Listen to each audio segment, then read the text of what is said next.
What is that? It's my bone. God damn it, Cartman! How would you like to suck my balls?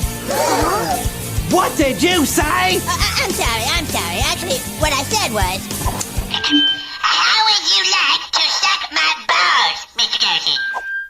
Holy shit, dude. Ladies and gentlemen, welcome back to another edition of Check My Bad, right here on a lot of platforms. On Spotify, Breaker, Overcast, Radio Public, Pocket Cast, Google Play, Spotify, and of course, hosted on iTunes by our litany of different networks. My name is Matthew Schaffer. I'm the host of the most with us on the West Coast, your boy MSG. And I am not alone. I am joined by my co-host who lives deep down in that South, and he's looking for them hoes, yo. His name is Steve Jackson.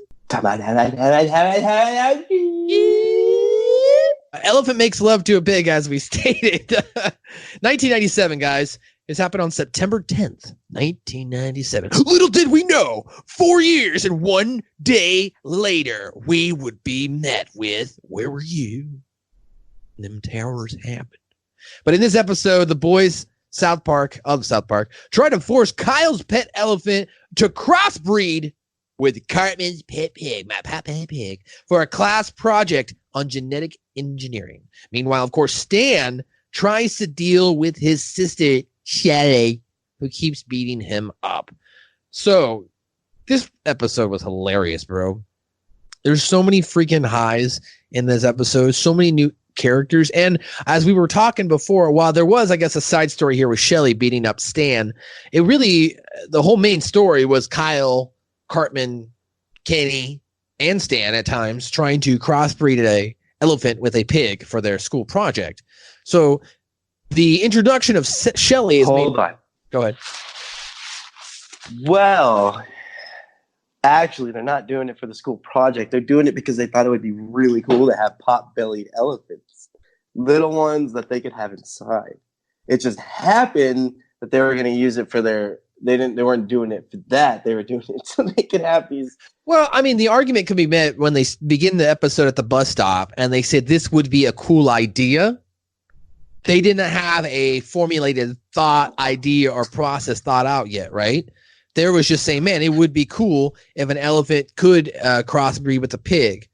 And then they went to school and they have a discussion on genetic gene splicing, which leads to that being a clone war, which we can get into. Yeah, you're right. You know what I mean? I jumped ahead of myself. It's all right. The episode, though, was written by the series co-creators Trey Parker, Matt Stone, of course, along with Dan Sterling. Now, I looked up Dan Sterling. He's a screenwriter and television producer. He's actually worked on shows such as King of the Hill, Kitchen Confidential, The Daily Show, South Park, The Sarah Silverman Program, and The Office, actually. I was going to say, if you don't know Dan Sterling, man, he's a really good. He's out there, too. Like him. Yeah, his script, The Interview. This is what probably was what put him over the top, of course. His script, The Interview, became, of course, famous after it was seen as an act of war by the supreme leader, Kim Jong-un. Hello? Hello, please. Take an order, please. The episode was served as both a parody of genetic engineering and a statement against its potential evils in regards to this episode. The scenes of Stan getting beat up by his sister were inspired by Parker's real-life childhood experiences with his own sister, who was actually named Shelly. What did you think of Shelly? What did you think of her character? Like, they keep true to the character of Shelly throughout the story of South Park itself over the last 23 seasons. Even in last season's episode, as we started this near the end of 23, I don't like marijuana, Dad. Shelly happens to be one of my favorite characters in the show. And I don't like marijuana, okay, Dad? Listen, kids. Nobody gets to beat up my church but me. It wasn't him. Mom said it wasn't him. Yeah, so in this episode, we get the introduction of Shelly. So Before we get into the full breakdown, The Elephant Makes Loves to a Pig was actually met with generally positive reviews it's been described as one of the most popular early South Park episodes. Several commentators praised its satirical elements with regard to genetic engineering. The episode marked the first appearance of Shelley Marsh, Stan's mother, Sharon. Hey, Sharon. And the mad scientist, Dr. Mephisto, who was inspired by the title character of the 1996 film, The Island of Dr. Moreau. Now, Ian, you have some more background on this movie because I haven't actually seen this movie. And while we did attempt to record this show 2 days ago, but I might have been a little bit too inebriated, I still didn't watch this movie. So tell me about it. Go ahead. Oh, man, it's been a while. I need to watch this movie again. But what I can remember, I saw it when I was really young. It was basically a horror take on genetic modifying animals and humans, hunting them and, capturing people and running experiments on them. If you got to the island of Dr. Monroe, you weren't leaving, basically, And this movie came out in 1994, right? So, you were young at that point. Did it have any influence on you? Did it make you believe as far as that there could be this opportunity for animals to be spliced? I mean, you grew up in the Mormon church, so they teach things a little bit different. So horror movies like Jason and Freddy and Alien, those didn't scare me. Okay.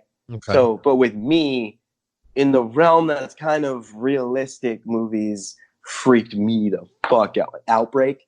Oh my goodness. Outbreak freaked me the fuck out. I don't know if you know what that movie was. You know what movie that is? No. Outbreak is the one with the monkey, and a guy gets scratched by a monkey, and he gets, I think it's, Ebola or something. See, to me, maybe I just never saw enough good horror movies itself, but I've never really been a fan of horror. I'm not into the whole guts and gore and all that of the horror side.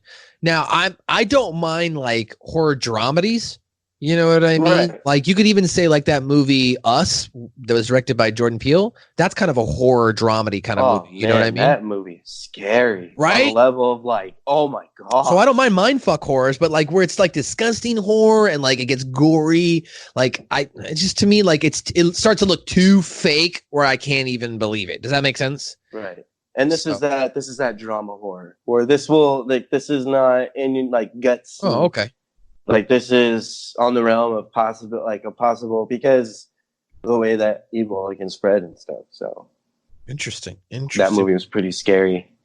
What else was pretty scary back then? The Island of Dr. Moreau was actually a 1996 movie, to correct my film. It's a science fiction horror film.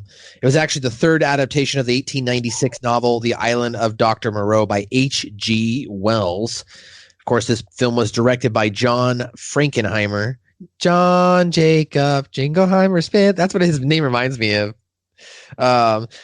It starred Marlon Brando, Val Kilmer, David Thewlis, and Fairuza Balk. I hope I didn't just butcher that name. If I did, I'm sorry.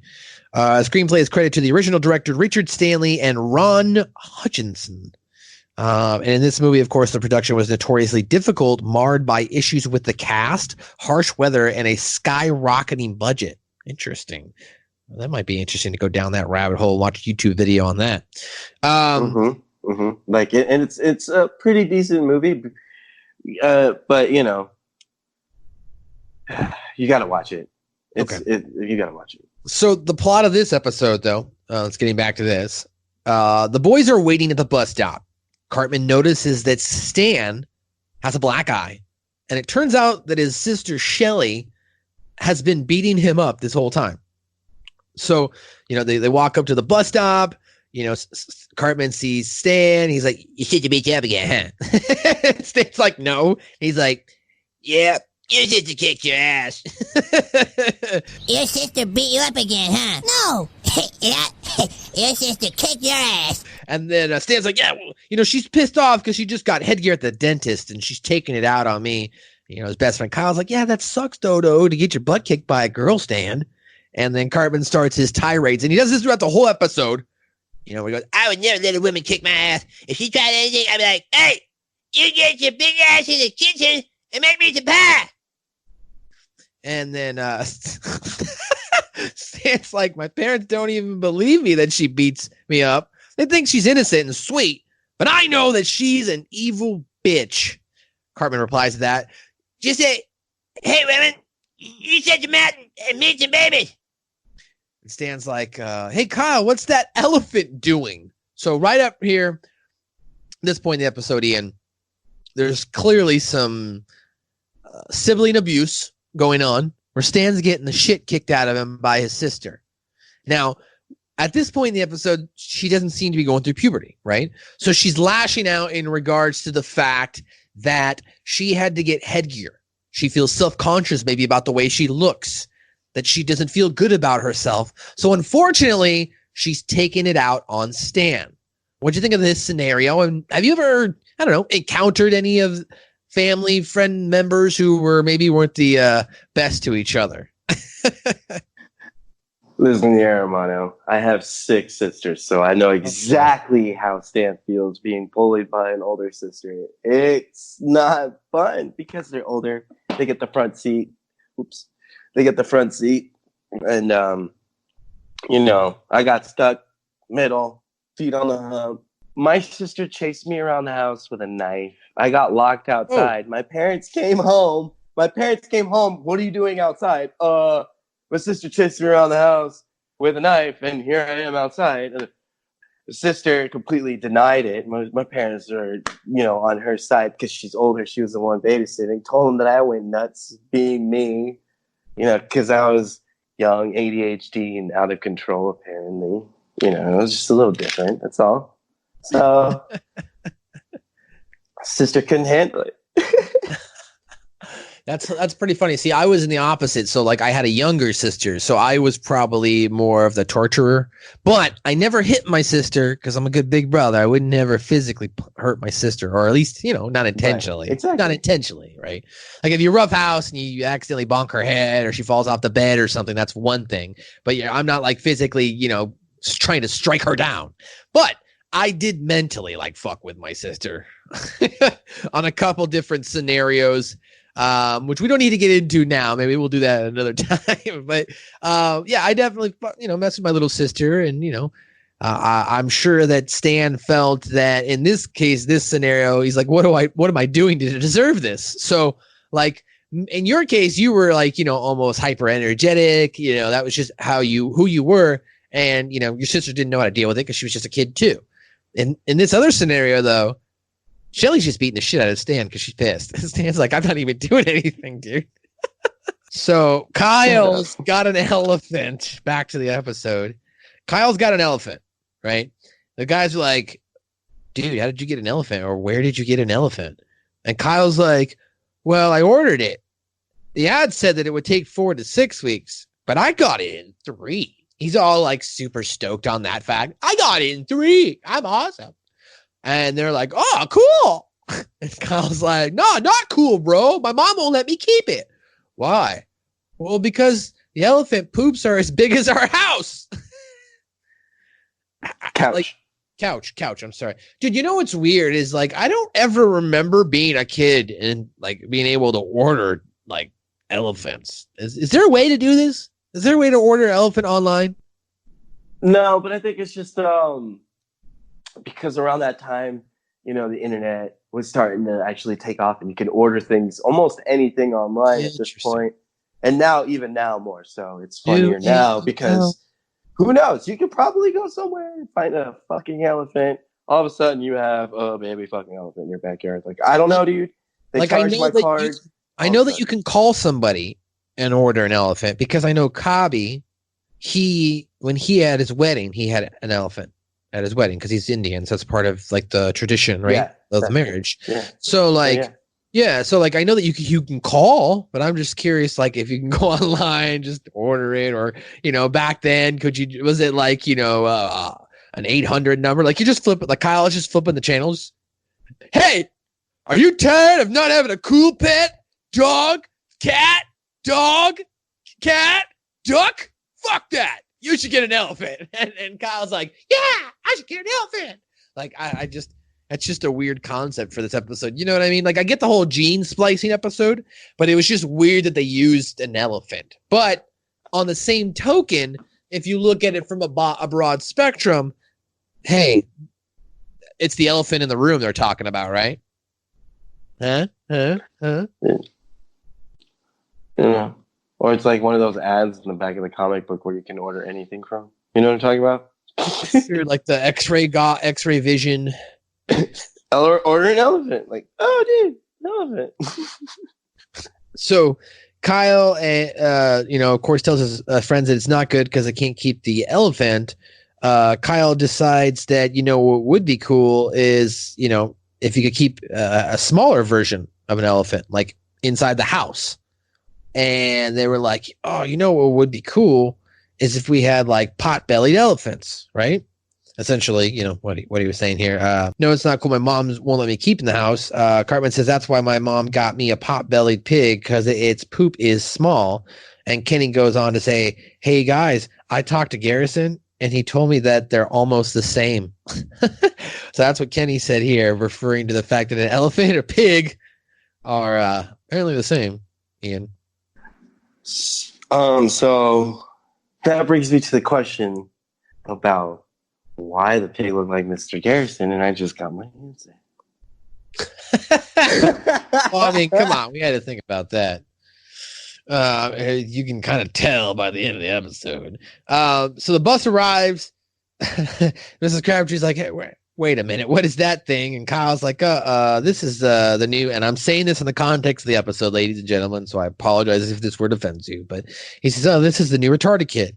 And Miss Crabtree says, oh, I'm sorry, little girl, but you still can't get on. You have to take the special ed bus. And Kyle's like, boy, it looks like you're not welcome anywhere, elephant. See ya. So he just leaves. Okay, he leaves the elephant here, Ian. Now, in the context of South Park's crazy, wacky world, where the hell does the elephant go? And how come the elephant doesn't just bring terror to the rest of the town, like Jumanji style? Movie magic, my friend. Oh, whatever. No, it's movie magic. He got on the bus with the retard kids. I don't know. Oh my gosh. Maybe they didn't show that. That would have been cool if we had seen that part of the show. Yeah, I was saying. That would have been pretty funny. If they had shown it later, like there was an elephant was sitting down or something with his head like through the roof or whatever. So now they get to the classroom and they're talking about genetic engineering. Mr. Garrison says, now, children, our friend Mr. Het is going to tell us all about genetic engineering. That's right, Mr. Garrison. Genetic engineering is an exciting new science. You can splice the DNA from some animals and make them better. And Kyle's like, Mr. Garrison, yes, Kyle. With genetic engineering, can you make an elephant smaller? And Mr. Garrison says, well, yes, I suppose you could. You could splice elephant genes with a dog or a cat or a pot-bellied pig genes. Kyle says, that's it. I'm going to combine my elephant with a pot-bellied pig and make a pot-bellied elephant. The whole class just goes, oh, like they're all shocked. Like that's the worst thing they've heard in a week. Whoa. Right. And he said they'll be smart like elephants, but small like pigs. Stan says that'd be cool. And then everybody starts chiming in. Baby's like, I want a pot-bellied elephant. And Pip's like, yes, I'll pay $50 for one, which doesn't make sense, Ian. All right. It doesn't make sense because in the Big Gay Owls episode, Pip could have bought himself a freaking helmet, brah. But he could pay for a pot-bellied elephant, pot-bellied pig elephant, a piggy elephant, a piggy. A football helmet can be upwards of like $300 or $400, my dude. Back in '96, it's probably like 180 to like 250. Used? It's still like $90 to $110. That's still more than what Mr. Pip's got. He's got 50, and you're still looking at like 80. You're still looking at like 80 to 95. Why didn't Pip just buy the Halloween costume and use that helmet at least? Because it was like, it's like a mask. $25. I fucking hate you. $25. That's all I'm saying. Jesus Christ. So they go, Terrence Mephisto, the son of Dr. Mephisto. He says, that's stupid. Kyle says, shut up, Terrence. We can genetically engineer anything we want. Terrence says, oh, yeah, I bet I can genetically engineer a whole clone from a human being before you can crossbreed an elephant and a pig. Kyle says, I bet you can. And then Terrence says a really cool line, watch me, plebeian. And then Mr. Garrison says a line that I have been using since 1997. Okay? Let me tell you what, son. That's over 23 years myself. Well, I guess technically I started watching like season 2, season 3. So about 20 years, we'll say. He says, Well, spank my ass and call me Charlie. Isn't this exciting? 2 A+ students in a cloning war. spank my ass and call me Charlie. Ian, Scoop. You want to spank my ass? Call me Charlie. Yummy. So Mr. Garrison says, you boys might want to visit the genetic and engineering ranch outside of the town for sure for some help. However, I guess Mr. Garrison doesn't know that he is the son of Dr. Mephisto. So of course he's going to check that out, right? Duh, it's his fucking house. And said you guys could use both this for your science fair projects next month. So, I mean, technically we were both right. You know what I mean? Like, they were like, Kyle said he wanted to crossbreed, and then Garrison definitely did throw it in there. Okay, you can use this for your science fair. You know what I'm saying? So, but it was in the context of class. So, Kyle, Genetic Engineering Ranch says, sweet. Wait, we still need a pig. Kyle says we can use Cartman's pig. Cartman says, you need Fluffy out of this. Kyle says we're not going to hurt her. We just need some of her blood. Says you're not going to use any of Fluffy's blood, or else I'll get you in the nest, Kyle.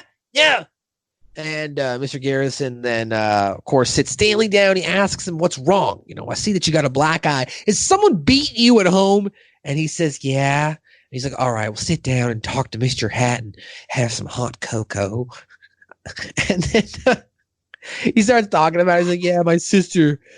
And then he's like, oh, for Pete's sake, don't be such a little wuss. Stop wasting Mr. Hat's time with pansy little foo-foo problems and give me back my cocoa. Ian, have you ever been beat up by a girl other than your sisters in general? Like beat up, physically, like. I want to say I've had my hair pulled by a lesbian back in high school. I was a horrible person though, so I totally deserve that. Let's see. I was beat up by this one black chick. I don't know. I don't remember what happened. I think she just hated on me for some reason. I don't know. That sucks. Yeah. I got in trouble one time because when I was in the 4th grade, this 6th grade girl kind of like beat me up a little bit. You know what I mean? Like the first time she beat me up and I let her beat me up. And she did it in front of my friends, bro.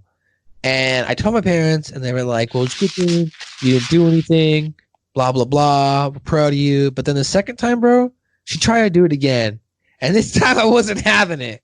And all I did was punch her once and she went down. Okay. So like I didn't hit her after that, but I was getting the shit kicked out of me. I was like, fuck this. And I punched her in the face. She went down. She starts crying. I get in trouble. And I'm like, what the hell? I was just trying to defend myself from this chick. But at the same time, I don't know. I get it. But apparently, I could take down a 6th grade girl, but I was a boy. And I was a little active boy, running around, growing up in California. Back then, we didn't have the internet or phones or computers. Or if you did have a computer, you were lucky. You had it inside your house. And there was a color to it because you had a Mac probably. But back then, you went outside, you played, you scraped your knee, you got in fights. Sometimes you got in trouble. Sometimes you punch a girl because she's picking on you. So I'm not saying go out and start punching girls or guys, people. I'm just saying equality, America. Let's open up the phone lines for some questions as we go to Jesus and Pals.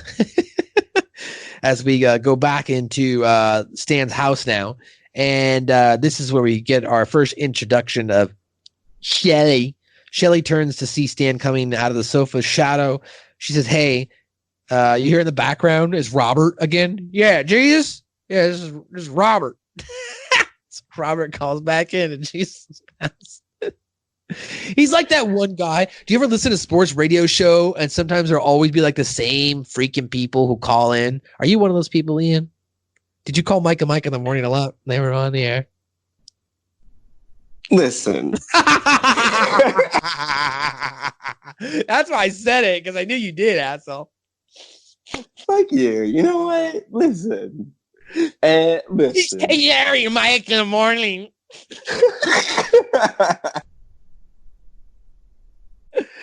Did you called in though? Written here. Anyway, so Robert calls in. Hey, Jesus, Robert. You hear him on the background. Jesus. Yes, my son. And Stan says, hi, Shelly. Shelly says, are you looking at my headgear? Hey. Yeah, is this Jesus? Yes, my son. Hi, Shelly. Are you looking at my headgear? Headgear? What headgear? Are you looking at my headgear? Oh, gosh, I didn't really notice. You little liar. No, I think it looks terrific. It matches your...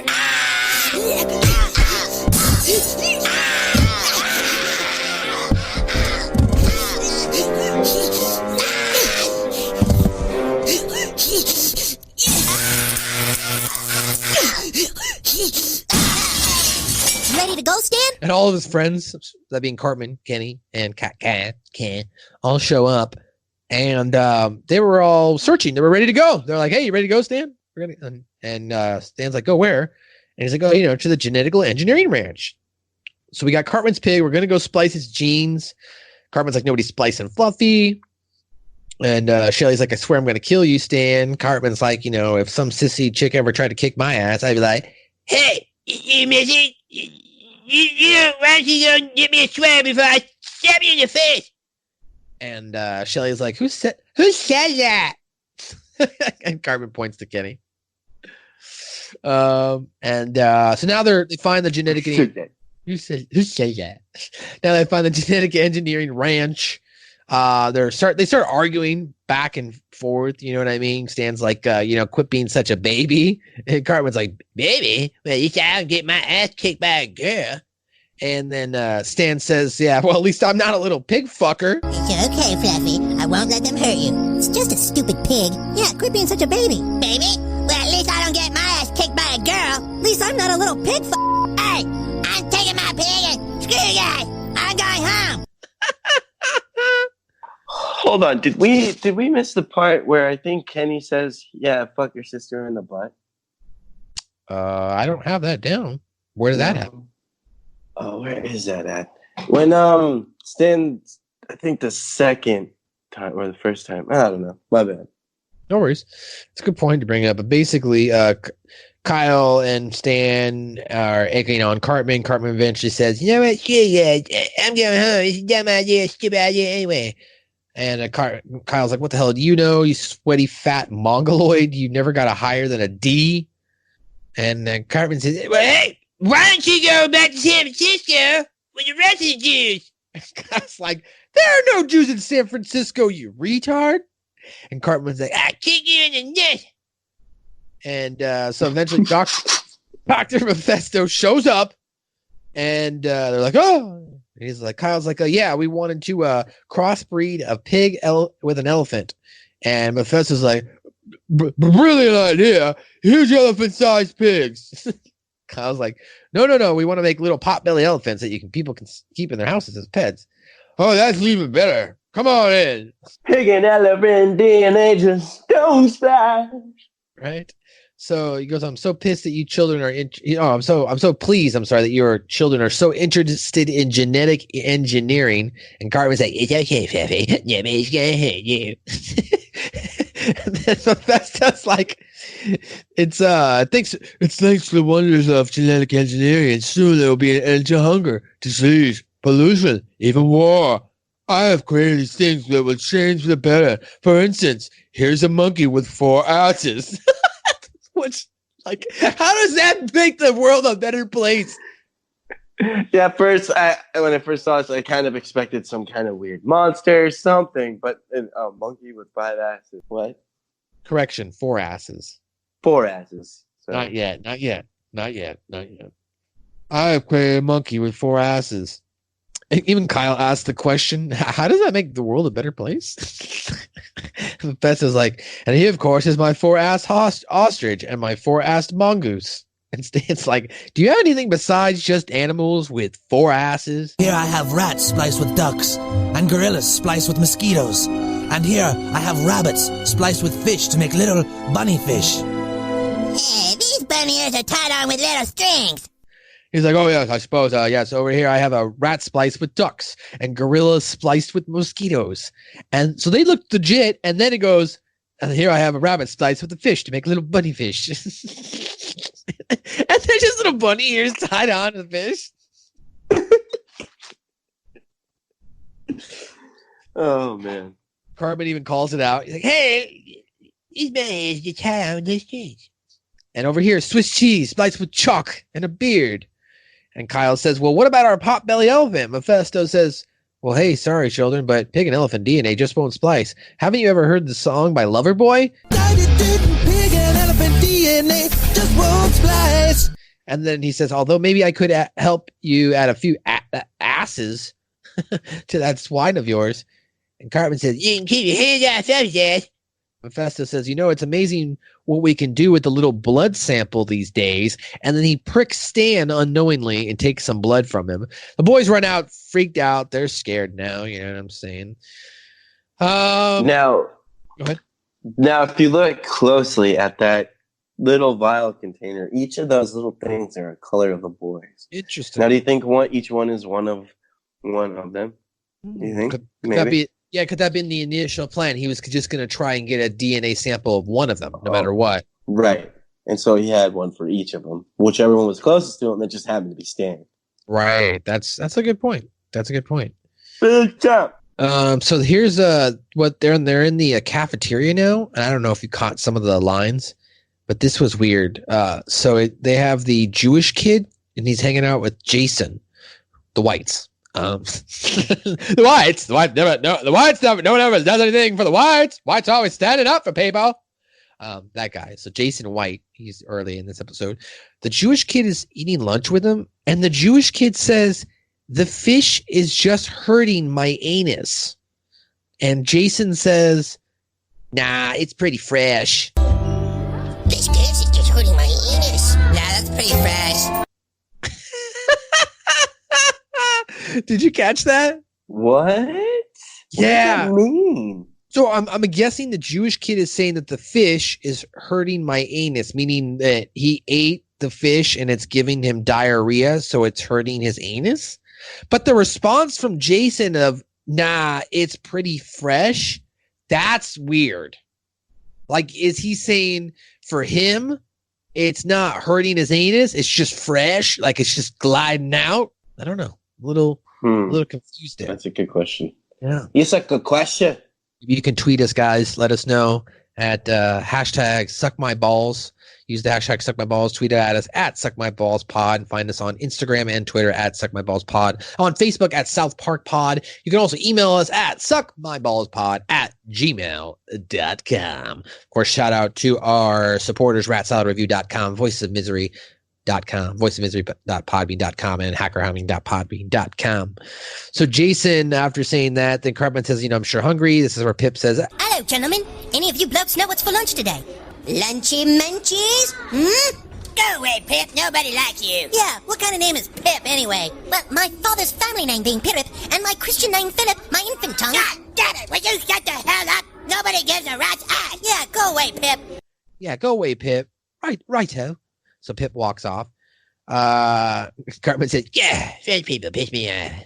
And then Terrence is now he sees the boys in the cafeteria. He says, hey, dumbasses, you morons give up on your stupid science fair project yet? And Kyle says, no, we're already halfway done, which Terrence does point out. Halfway done, then all you got is a stupid pig, which I thought was very acute of Mr. Terrence there.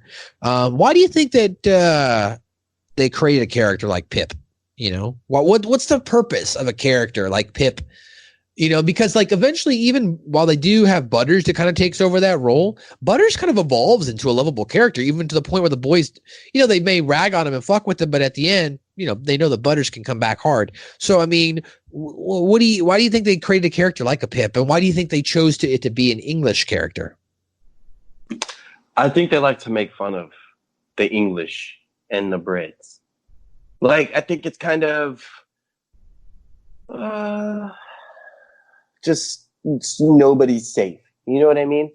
They're going to come after everybody. They have pretty much a satirical take on almost every stereotype for every race, gender, everywhere, country, everything. Don't you think? Maybe? Would you not agree, other than them bagging on the Jewish people, because that's Kyle's character? Do they really bag on any more culture or race other than Pip's character with the British? It's kind of very. I mean, don't you think it's kind of like premeditated in that regard? Maybe. Do you think so? Well, I mean, knowingly putting Pip in a lot of these episodes that we're going to see here in the early seasons, right? I mean, eventually he does get killed off in a banned episode. That was in episode 201, I want to say, when he gets killed off by Mecha Streisand in the return of that one. And he's gone, right? And then he's gone. Yeah, after season 14, episode 5. I think that's episode 6, because 5 would be 200 and 6 would be 201. So, like in that episode, that's when you don't see Pip anymore. But he goes through a long drought. You know what I mean? Like, because he's in these early seasons for the good 4 or 5 seasons. And then we start to see less and less of Pip. We start to see more of Butters, which is, you know, that makes sense. You know, you're replacing that character that you bag on with another character like Butters. And we'll see that introduction, and everyone knows it's Butters. That's me, right? One of the finest. Or maybe they were trying to make Pip into like a, you know, kind of rag, lovable, but they couldn't evolve that way, so they killed him off and they kept Butters because Butters had that personality. Yeah, I mean, even so, when we get to the Vicarious episode, oh my gosh.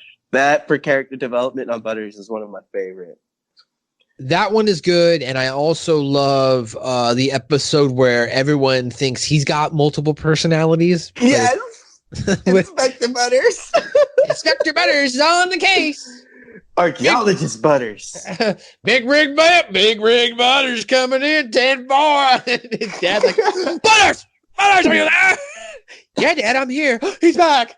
He's back. Or when Cartman says accountability buddy.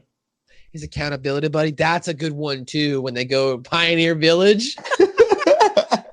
There's a lot of good Butters episodes for sure. But this is a Pip one. This is a more introduction of Pip. So yeah, maybe they just figured.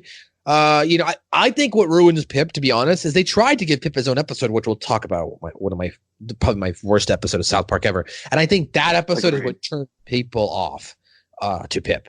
You know what I mean? Because Butters, you felt bad for Butters, but also laughed at him by the end of his own personal episode. Whereas with Pip and their first ever solo episode, if you think about it, Pip ends up being the first character ever to get his own full-on episode by himself, right?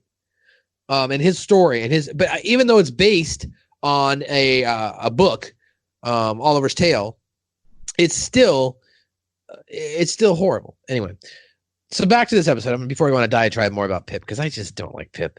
So they're in the, like we mentioned, he says you probably only have halfway done. Kyle says, no, we're already halfway done, you know. Halfway done, you got a stupid pig. Bill says, yeah, it's probably a gay pig. And Fosse's like, stupid gay pig. I love Fosse and Bill, bro. Oh, man, they're just so funny in the characters. Then all you've got is a stupid pig. Yeah, probably gay pig too. Stupid gay pig. Kyle says it's more than you've got. And Terrence says, wrong. We've got our human clone underway. Opens a bag, and this foot starts, jumping around. And the foot kicks Cartman in the face, and Cartman says, "Hey, I kick you in your ass." And then Cartman kicks it away, and it lands in Pip. Yep, it lands in Pip's lunch tray, bounces away. So then they go into the cafeteria. Now they're starting into the, I guess, the lunch portion where you get your lunch with Chef. And, hey, chef, how you doing? Bad. Why bad? We need to genetically engineer a pig and an elephant, but the genes won't splice. And chef says, of course, children, have you heard of the song by Loverboy? Pig and an elephant DNA just won't. A pig elephant? Say, now that's not a bad idea. I told you guys. Imagine a pint-sized elephant that you could keep in the house. Children, we could make a fortune with this. And Kyle's like, you hear that, dudes? We'll be rich. And Chef says, forget about all that genetically engineering. Who's a fudge? If you want to combine a pig and an elephant, you just got to get them to make sweet love. And Cartman's face, stands like, I don't think an elephant would want to make love to a pig. And Cartman says, I don't think my pig would want to make love to that stupid elephant. And the chef's like, sure they would, but you're going to have to get him in the mood. So how do we do that? Do what I do. Get him good and drunk. I'm drunk. Man, that was a common joke when you say back in the 90s. But even if it was a common joke, I would say even up to the last 5 or 6 years, it was still a practice where guys would try to get girls drunk so they could have sex with them under false pretenses or under the pretenses of the girl or even guy. I'm not saying guys don't get taken advantage of as well. I mean, isn't it crazy? Like when you think back and look at that line sticks out to me right there. Doesn't it stick out to you? It's just a way to get someone's inhibitions down, to drink and get them good and drunk. It's easier to know what's going on. I don't know. Yeah, it's been probably since alcohol's been a thing, you know what I mean? Yeah, well, I'm just talking about within the last 4 or 5 years, though, with the Me Too movement and guys and girls coming forward, feeling, Bill Cosby, where they're being taken advantage of via alcohol itself, being taken advantage by alcohol itself. It's interesting that back here in '97, it's just passé. You know what I mean? Like it's just a joke, that a one little liner that you throw in there for comedic relief and reaction. Because back then, if we had heard that joke, which we probably did, we would have laughed. Got to get her good and drunk. That's funny. Yeah, I know. I had to get her getting drunk, sleeping me too. Right? You know what I mean? So I get that, and I get the context of it's supposed to be for comedic effect, but in the overarching of sexual abuse between guys and girls, I think it's interesting that joke I don't think necessarily would hold up today. It's not a joke that they could make without getting some sort of reaction, unless they did it a funny way. Now there's always South Park. They could do it over the top where it's just like, here you go, Sharon, and he's just like pouring like a cake directly into Sharon's mouth like Randy is. That's different, you know what I'm saying? But like in the context of this where you're a blind date or trying to hook people up, you know what I mean? I don't know if it would necessarily be as welcome. Yeah, it wouldn't be as funny for really. In today's world, it's not as funny because it was a big problem. It was, and it still kind of is a problem. So it's not as funny in the real world where, yeah, like you're saying, if we're on a date, yeah, it wouldn't go over very well. You'd probably end up going home alone at that point. Yeah, it's interesting. Like I never found myself in those situations where I would wanted to take advantage of a girl. Now, there's been situations, to be quite honest, where like I've even with my own girlfriend, like who I was dating, like they're too drunk, and I'm like, nah, girl, you too drunk. Like we are not about to do this. So like in that context, like I would take advantage of something like, but even like I dated this one girl. And like one night I took her home and she was just wasted, like white girl wasted. And she wanted to get down and I was like, nah, I mean, I know we're dating, so it's a little bit different, but you are way too wasted. Right. So like, I wouldn't even take advantage of my own girlfriend in that sense. And I have been in situations when I was living in the college dormitories where I was at parties and like girls would pass out. And like, I honestly would try to be like, go out of my way and find another girl. And be like, hey, there's a girl passed out in there. Like, I don't know, you want to go check on her? Or, I don't know if she's your friend or something, but you might want to go check on that person. Like, I'd find somebody to go take care of it. All right, I gotta go. Like, this person over here might be really drunk. You know what I mean? So, like, I never had that thought cross my mind, but it's interesting that people have that thought, or they feel like they need alcohol, or they feel like other girls need alcohol to accept them, to let them be sexually active. When I can tell you firsthand out That is not the case. That is not the case at all. Girls are just as horny as guys. You know what I mean? Just as horny. They just know how to be like sophisticated and civil about it, I suppose. Right. Well, they hold the keys, the kingdom. Right. They are the gatekeepers. Damn the rules. Damn the rules. So Chef explained to them, they got to get him drunk. They say it's going to take a while to get it drunk, So as they're getting ready to go do this, Stan's like, you guys want to come back to my house? Stan's like, really? You guys don't want to come over for just a bit? I feel like I've been that kid, not in that context of like getting beat up, but like where you don't want to go home because you're going to be alone. Really? You guys don't want to just come over and hang out for a little bit and be my friend? So Cartman says, why is your sister going to kick your ass again? Shut up, Cartman. Cartman says, Kyle says, yeah, she's just a girl. This is the best line though from this whole episode right here. Okay. Yeah, if some girl tried to kick my ass, I'd be like, hey, why don't you stop dressing me up like a mailman and making me dance for you while you go and smoke crack in your bedroom and have sex with some guy I don't even know on my dad's bed? Cartman, what the hell are you talking about? I'm just saying you're just a little worse, that's all. Wait, what? I love that line. It's great. Oh, well, Stan says, Cartman, the hell are you talking about? And Cartman just says it like, he's like right back, I'm just saying you're a little worse, that's all.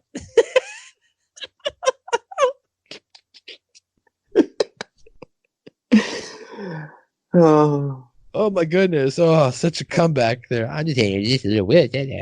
Like I was dressed in a mailman while my mom was fucking some guy while she was on crack on my dad's bed. You know what I'm saying? Like, but interestingly enough here, they referenced Cartman's dad there. Like he has a dad, right? Or like he knew of a dad.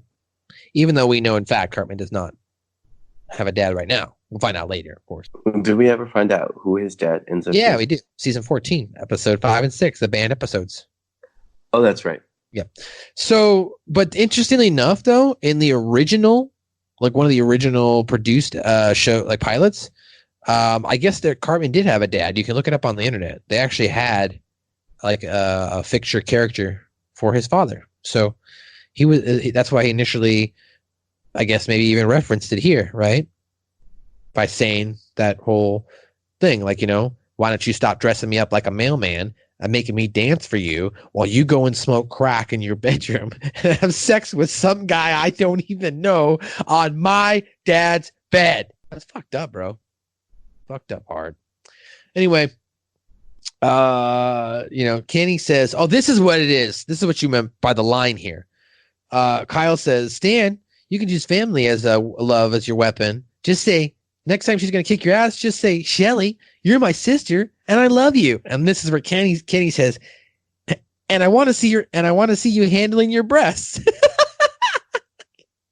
Oh, is that what it is? So basically, I thought it was fucking. And I want to see you handling your breasts. Like I want to see you holding your boobs, essentially. And that's why Stan says, "Sick, dude. She's my sister." And Kyle says, "Try it. We'll see you in a little while. We're gonna go get Cartman's pig." And Cartman's like, "No, you're not gonna get my pig." So we go back to the house.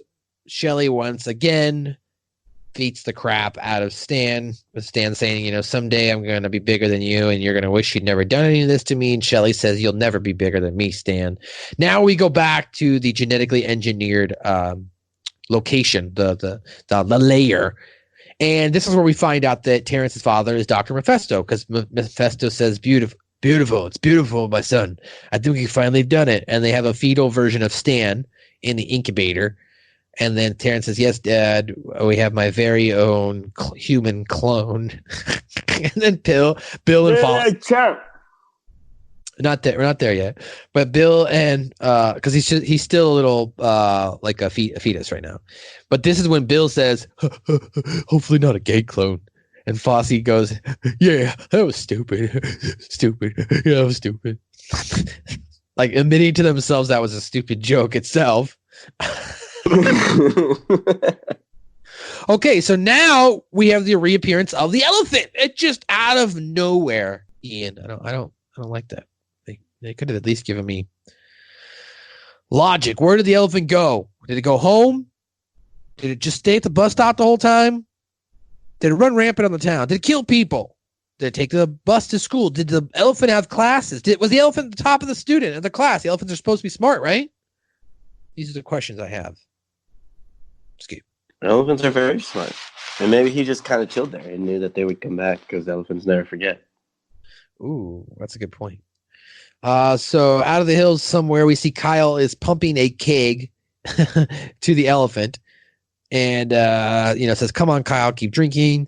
And Stan says, damn, I wonder how drunk he needs to be to make sweet love to the pig. Kyle says, damn it, this is never going to work. Chef shows up, says, hey, children, I thought I'd check and see how our little entrepreneurial venture is going. Kyle says, rotten. Chef says, oh, children, you just can't stick a drunk pig with a drunk elephant and expect them to do the mattress bombo. You need to set the mood. So he moves over to a boombox with the mic attached to it, right? And then he starts singing a song. He goes, let me show you boys what I'm talking about. Tonight is right for love. You know I wanna touch you while the lights don't go. Tonight is right for love. Love gravy. Expressing love so sweet. I wanna keep you burning like a dog in heat. Tonight is right for love. Love gravy. Ladies and gentlemen, Mr. Elton John. Ooh, tonight. Oh, it's right.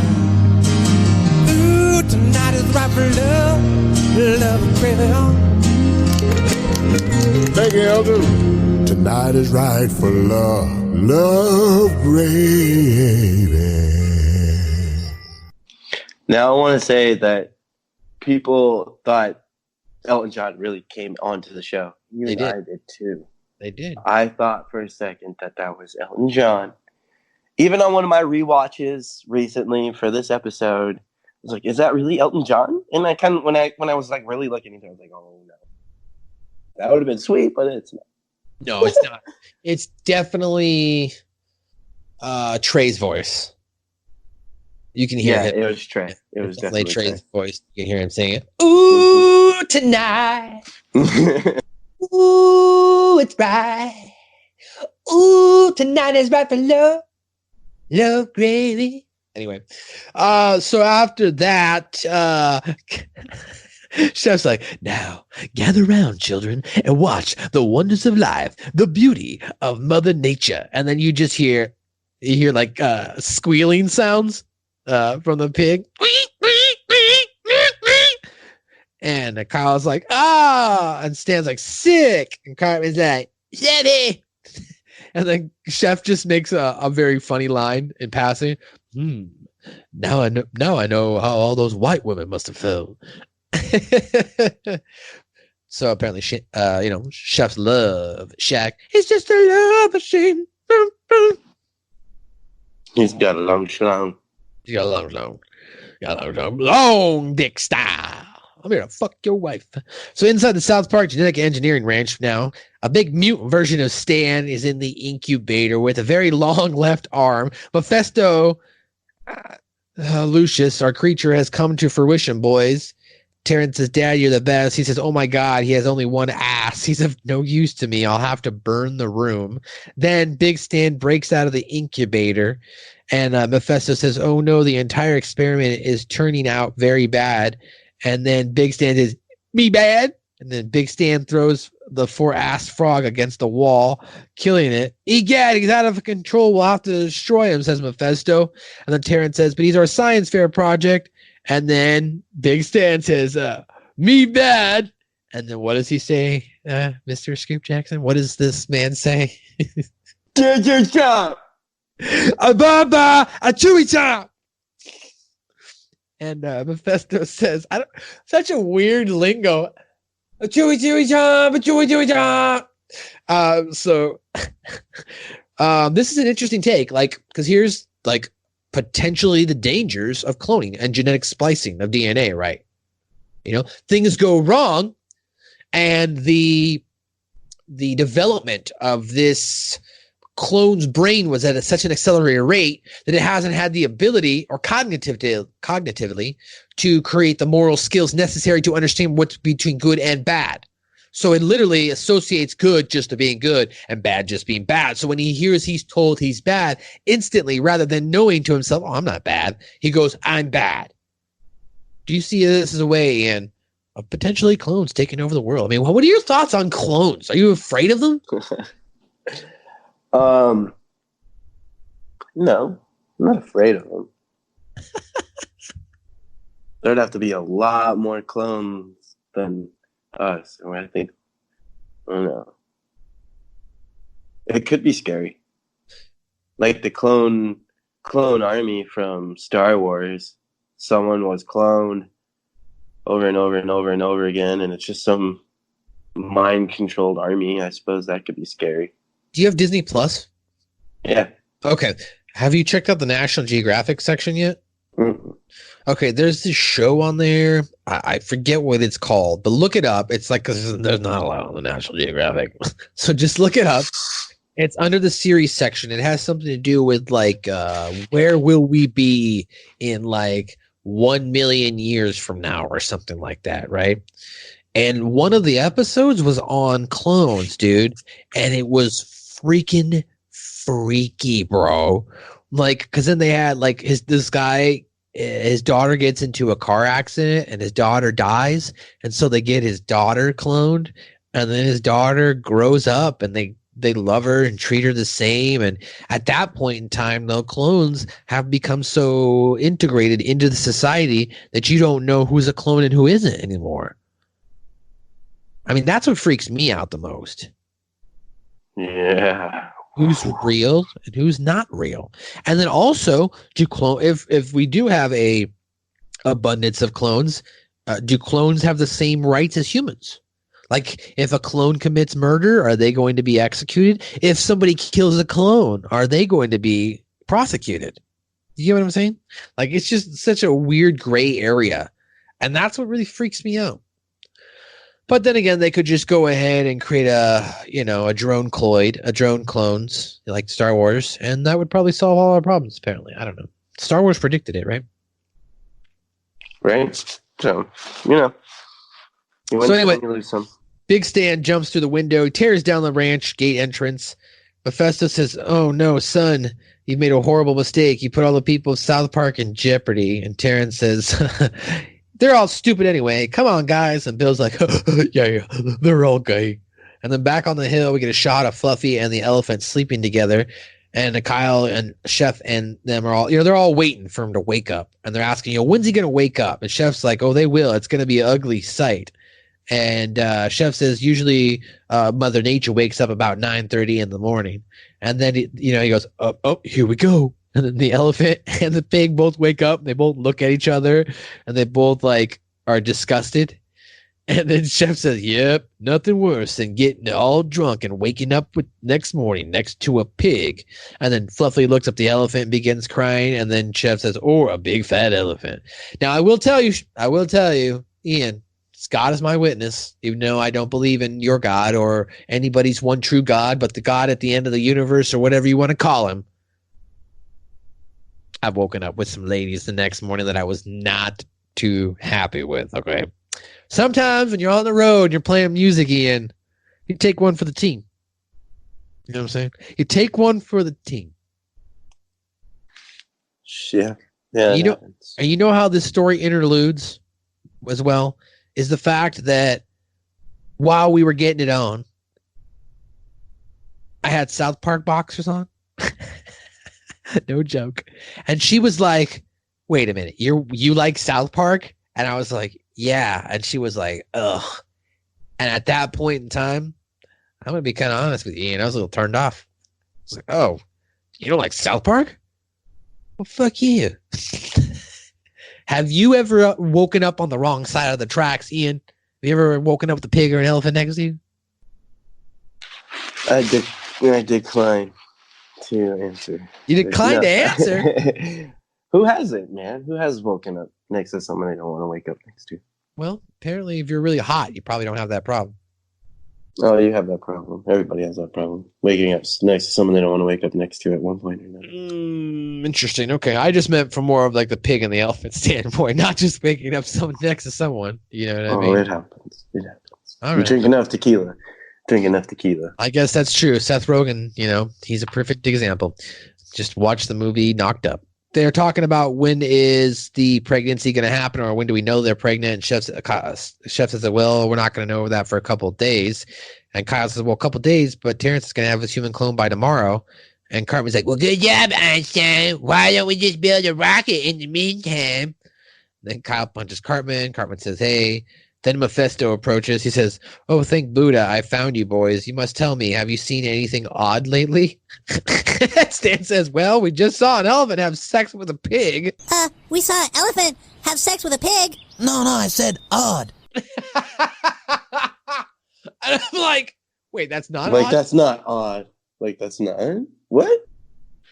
Yeah, do you think that animals can interbreed like that, or that's not how it works? I don't think that's how it works. That's not how it works. I don't know. Some might be able to, some can't. Like dogs, wolves, I don't know. Right, I guess they could crossbreed in the dog kingdom, right? But do you think a dog could have sex with a pig and make pig pups?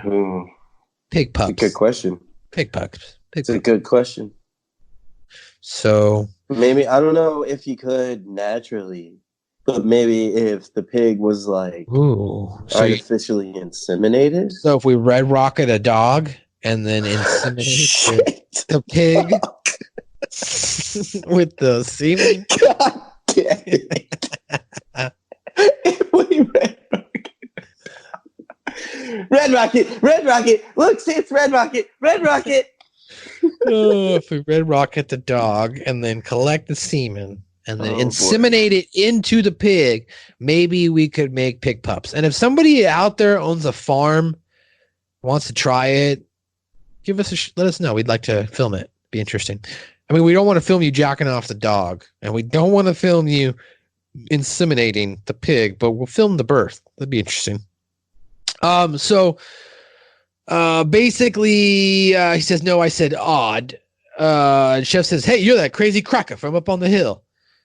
And Mephisto says, sir, yes. Sir, if making mutant animals spliced with humans is crazy, then, never mind. I'm afraid there's been an incident at the ranch, and you see I've created a large mutant clone of that little boy there, and he's broken free. And they're all like, a big mutant Stan? Stan's like a big mutant version of me? He's like, is he bigger than a regular clone? He's terribly dangerous. They go downtown now, and this is where you see Big Stan. A chewy chomp! A chewy chomp! Stan, are you wearing a different hat? Hey, I know a certain young man who's itching for detention. And then Kyle shows up, says, how big do you think he is? Stan says, I bet he weighs 400 pounds. Come on, Stan, you don't even know where you would go. Then they look and they find him. They, kind of get him. Big Stan is running by with two people in his arms. And then now we go to the newscaster. The news goes, it appears that this terrible, destructive creature is actually 8-year-old Stan Marsh of South Park. When asked... Appears that the horrible, destructive creature is actually 8-year-old Stan Marsh of South Park. When asked why he was wreaking such havoc on his hometown, the little boy replied simply, me Stan, but chomp, but chewy chomp, but chewy chomp. Back to you in the studio. I'm having a hard time getting to this. Christ. When asked why he was wreaking so much havoc on his hometown, the little boy simply replied, me Stan, but chomp, but chewy chomp, but chewy chomp. Chewy chomp. Me Stan, but chomp, but chewy chomp, but chewy chomp. Back to you in the studio. Thanks, Tom. Police are requesting that if you see this 8-year-old little boy, immediately kill him and burn his body. That's all for now. Now back to Jesus and Pals. Yea, the wave is paid with gold for you who seek the truth. And then Big Stan breaks through the set of the wall there of the television show, or sorry, of all the TVs, and then says, "Baba Jabba Jabba Chow Chewy Jama," and then Jesus says, "Jesus," and then Big Stan is left to, "It's still left my lawyer." I don't know what that meant. And then Stan says, "Officer Barb Brady, my evil genetic clone, is destroying the town. We have to find him. You boys have been watching the X-Files too much. There's nothing to see such thing as genetic clone." And then he throws him, and as he's like laying in the water, you can still hear him saying, "Listen, now you kids go home. There's nothing to see here." So finally, Jimbo says, "There you are, Stanley. You tore up my entire gunshot. You better have a good explanation for this, mister."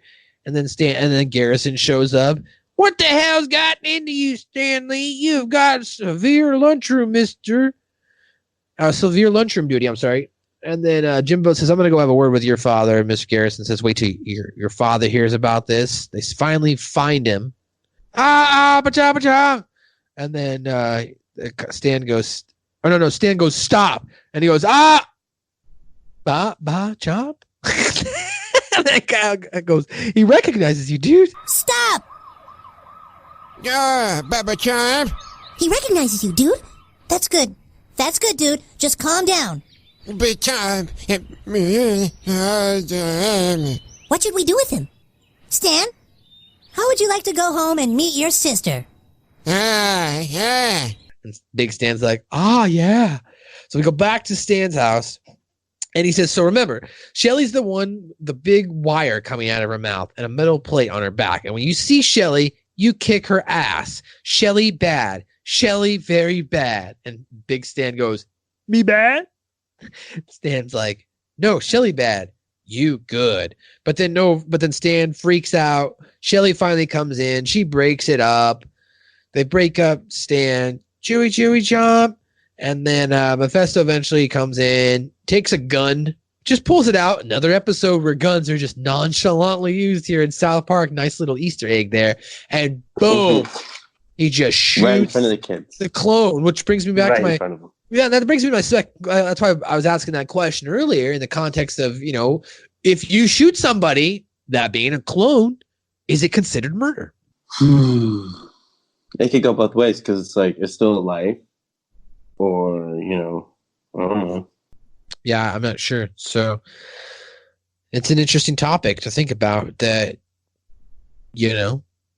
killing. I mean, the thing about it is, though, people don't, unless it's like a cat or a dog or some sort of pet nowadays, like people can kill insects and animals and hunt them freely, right? And there's no repercussions. Right, because they're not technically sentient beings, if you will, but these are technically sentient clones, so they have feelings and they feel and they know who they are, right? Yeah, that's what I'm saying. It's still technically alive. So if you're killing one, it still should be murder. I think so. Yeah, I mean, it's weird. I mean, I don't know. I mean, it technically is murder. He shot the clone right in front of the kids. The clone is dead. You hear Terrence yell, "Daddy, no." Mephisto's like, "All I ever wanted was genetically engineer something useful, but I failed. Perhaps we shouldn't be toying with God's creations. Perhaps we should just leave nature alone. 2-1 simple ass schematics." And Terrence is like, "You cheating bastards. This isn't over. Just wait until tomorrow." Kyle notices something, and then Kenny dies. Says, "Oh my God, they killed Kenny, you bastard." Stan sees his parents drive up. And he says, "My mom and dad are home. My house is a disaster. You guys have to help me." And Cartman's like, "I ain't having crap. I want to eat some pie." Stan's like, "You can't just leave me here alone." And Cartman's like, "Oh, yeah, watch me." And he leaves. And Kyle's like, "Yeah, Stan, we have to go find out if Cartman's pig's pregnant or not. See ya." And Stan's like, "Thanks a lot." And then Shelly's like, "Oh, boy, you're going to get it now." And Jimbo and Mr. Garrison are shown outside talking to Stan's parents. Stan starts crying, saying it's not fair. Everybody hates him. They're going to send him away. And then that's when Randy and Sharon enter. And Stanley, what in God's name have you been doing? Everybody in town is upset with you, man. What do you have to say? What's going on? Are you on drugs? And then she's like, "It's not Stan's fault. It wasn't Stan. Stan was with me the whole time. It was with me the whole time." It's not Stan's fault. Huh? It wasn't Stan. He was... You shoot for me the whole time. Oh. Well, Stan, we're sorry we jumped to conclusions. Oh, honey, please forgive us, son. And, he doesn't get in trouble. They say, honey, please forgive us. And then Stan's like, Shelly, you saved my life. And yet, you've done so much more than that. Today, you taught the true meaning of family. Sure, families don't always get along, but when the forces of evil descend upon us, we conquer them by sticking together. And then Shelly continues to beat the crap out of him. Now we go back to class. Mr. Garrison class. Everyone, let's give Casey I like this. I don't know if you noticed the joke. Everyone, let's give Casey and his weed a big hand. Weed. Casey and his weed, a big hand. Casey and his weed. Only Clyde claps, though, which was interesting. Like, Clyde's the only one that claps. Mr. Garrison says, okay, Kyle, we're ready to see your science project. He says, well, our pig hasn't given birth yet, but he should be any day. And he says, well, then I guess you get an F. Okay, Terrence, I know the class can hardly wait to see your science fair project. He says, thank you, Mr. Garrison. Boys, Mr. Garrison, fellow students, for our science fair project, Bill, Fosse, and I have spawned a creature genetically far superior to man. I present to you the five-assed monkey. And everyone's like, ooh, Mr. Garrison, oh, Mr. Hat, isn't it beautiful? And then Stan's like, wait, the pig just gave birth. It had a baby. Everyone's like, it had a baby? Oh, wow, let's go look at it. Clyde's like, what's it look like? And then Kyle asks, does it look like a pig or an elephant? And that's when Cartman goes, hey, it kind of looks like Mr. Garrison. Hey, it kind of looks like Mr. Garrison. Oh, gee, isn't that an amazing coincidence? What are the odds of that? You boys get first prize. That'll do, pig. So that was it, man. That was the episode of An Elephant Makes Love to a Pig. What do you think of this overall episode? Any underlying tones? I mean, there was a couple things in here, right, that we talked about throughout the episode, from sexualization of women or guys trying to get them drunk, to genetically engineering, to being bullied, right? So, I mean, what's your overall thoughts on this episode? So I liked all the satirical takes on everything that they did with the genetic engineering, Babe, the reference to the island of Dr. Monroe, and that's still that book and the movie was still pretty good too. The book was awesome as well. So those are, and that book is one of my favorite. So there's that. I'm kind of biased on that. So that's my thing. I love this episode for that. This is one of the top tier for me for sure. If I were to make a DVD with my top 20, this would probably be somewhere close to, if not in the top 10, then very close to it as best ones. So. Wow, bold choice, huh? Yeah. Like, I don't know if I would rank this in my top 20. I mean, maybe in my top 30. But I don't know if I would go top 20, because I can probably think of just like top 20 off the top of my head right now that I really like. You know what I mean? But it was a great episode. It's a cult classic episode. Everyone knows Elephant Makes Love to a Pig when you think about South Park's early on episodes, because of the context, and it's just so crazy. An elephant making love to a pig, you know what I mean? And then you got the song, do do do do do do do, a pig and elephant DNA just don't last. How many people, like, if that show came out now, how many people would go online and actually Google Loverboy and see if that was a real song? How many people would actually research, do you think? They're like, was this probably a lot to make it to where it was a trending topic somewhere, where it's like all of a sudden, because of this episode, all these people search this and that. That'd be hilarious. It'd be a water cooler like conversation you'd have maybe back then. You know what I mean? Maybe something you talk about with your friends at the bar or something like that. Definitely would be a topic of conversation. Like, hey, did you hear that? Is there really a Loverboy song? Like, is Loverboy, because Loverboy was a real artist, but like that's not an actual song by Loverboy, ladies and gentlemen. We looked it up too, just to make sure. Yes, that's not a song. So save yourself. Save yourself some time. Well, ladies and gentlemen, that's going to do it for another edition of a South Park review right here on hackerarmy.podbean.com, voices of misery podcast.podbean.com, ratsaladreview.com, as well as we're on Spotify, Breaker, Open FM and Overcast FM.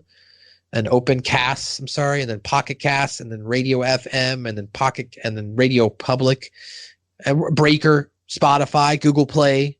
We're everywhere pretty much now, guys. I mean, check us out, download us under your favorite outlet, wherever you choose to do.